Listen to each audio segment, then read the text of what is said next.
Dua lagi sebab pintu taufik tertutup, tapi kita jadikan satu. Kata Ibn Qayyim Al-Jauziyah, yang kelima, dunia di belakangmu tetapi kamu mengikutinya. Akhirat di hadapanmu tetapi kamu membelakangnya. Kita ni semakin lama semakin nak tinggalkan dunia. Dunia dah duduk belakang, tapi kita patah balik. Kita ikut dunia. Akhirat di depan, kita membelakangkannya. Sampai sekarang kita masih fikir yang sama, buat benda yang sama, tak habis-habis dalam perkara yang sama. Kita akan gelisah benda yang sama. Apa yang kita gelisahkan? Tentang isteri, tentang anak, tentang harta. Semuanya perkara yang sama dari dulu.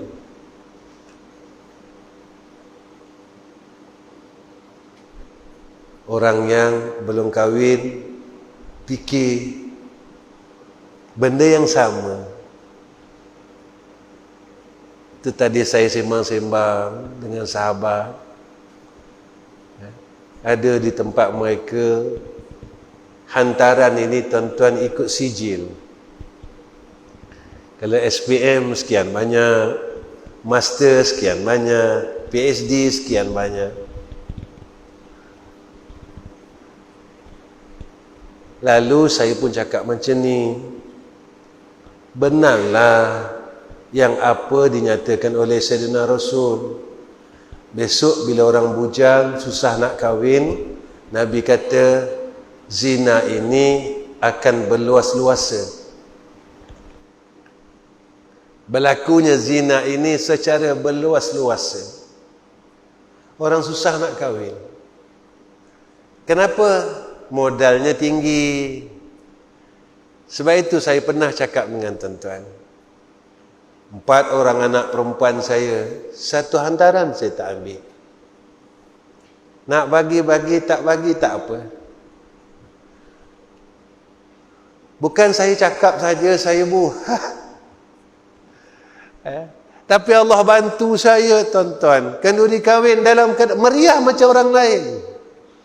Orang ini bagi lembu, orang ini masakkan, orang ini, Masya Allah, datang mananya pertolongan Allah.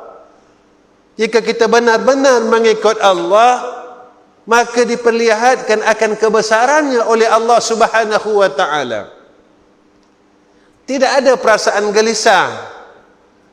Sebab itu Rasulullah sallallahu alaihi wasallam ada menyatakan dalam hadis yang terkandung dalam kitab Al-Adhkar, nak mengangkat akan kegelisahan itu, kata Sayyidina Rasulina Muhammad sallallahu alaihi wasallam, Nabi sarankan kepada kita, jangan tinggal zikir ni. Saya dah bagi juga kat tuan-tuan. Tapi tak tahulah tuan-tuan punya bukan tuan-tuan punya. So saya pernah cakap di masjid ini kot. Sekarang zikir nak dapat senang, tapi nak buat susah. Dulu amalan zikir-zikir wirid-wirid nak dapat susah, nak buat mudah. Saya dulu pengalaman, waktu saya belasan tahun, ketika mula-mula tariqah yang saya nak minta bai'ah, saya dihalau, tuan-tuan. Ketika itu mursyid halau saya, tarikat Naqsyabandiyah waktu itu. Saya nak minta bai'ah tarikat Naqsyabandiyah, mursyid kata kamu balik dulu. 7 kali saya pergi, tuan-tuan. Tapi saya jenis orang degil. Orang degil ini, selagi kita adanya usaha ikhtiar. 7 kali saya menghadap mursyid. Kali yang ke-7 mursyid panggil, kamu ni keras kepala, dia kata. Umur saya 14 tahun. 14 tahun, tuan-tuan. Kamu ni keras kepala, dia kata. Malam Jumaat saya dapat talqin tariqah yang pertama. Naqsyabandiyah. Allahu, musyrik saya dah meninggal. Kita boleh buat dalam Naqsyabandiyah sebelum daripada solok wajib 5,000. Apabila telah masuk kepada solok 10,000 sehari. Mudah Allah bagi ketika itu sebab kita nak dapat tu susah. Kita nak dapat tu susah. Zikir-zikir ini susah kita nak dapat. Untuk dapat talqin itu susah. Sekarang senang masyaikh nak bagi. Tetapi nak beramal disusahkan oleh Allah Subhanahu wa taala. Saya baca 3 kali saya berhenti. 8.25 dah ni. Ya. Maaf ya ustaz, terlewat. Sikit. Saya baca 3 kali.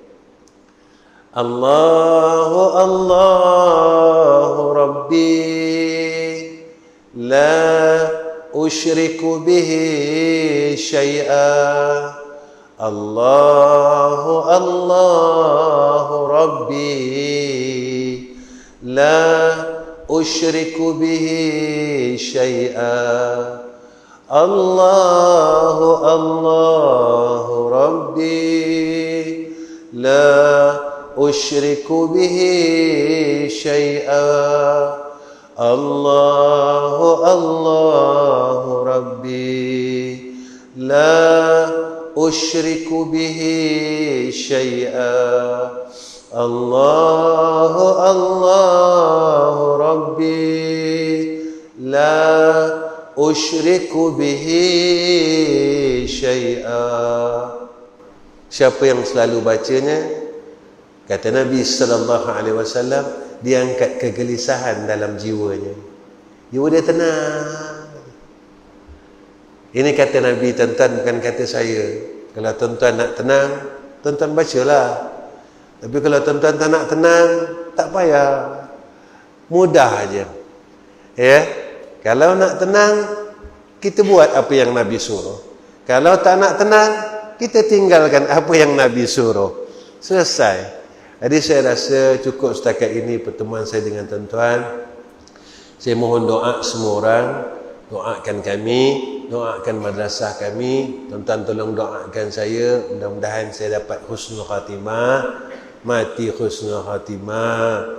Saya doakan tuan-tuan juga, semoga tuan-tuan dapat mati dalam keadaan husnul khatimah, ya, dalam barakah, keberkatan. Allah barakahkan segala usaha tuan-tuan, mudahkan segala urusan tuan-tuan. Allah angkatkan penyakit di tempat kita, negeri Terengganu khususnya, seluruh Malaysia khususnya, diangkat cepat oleh Allah bila semua orang mula kembali kepada Allah Subhanahu wa taala.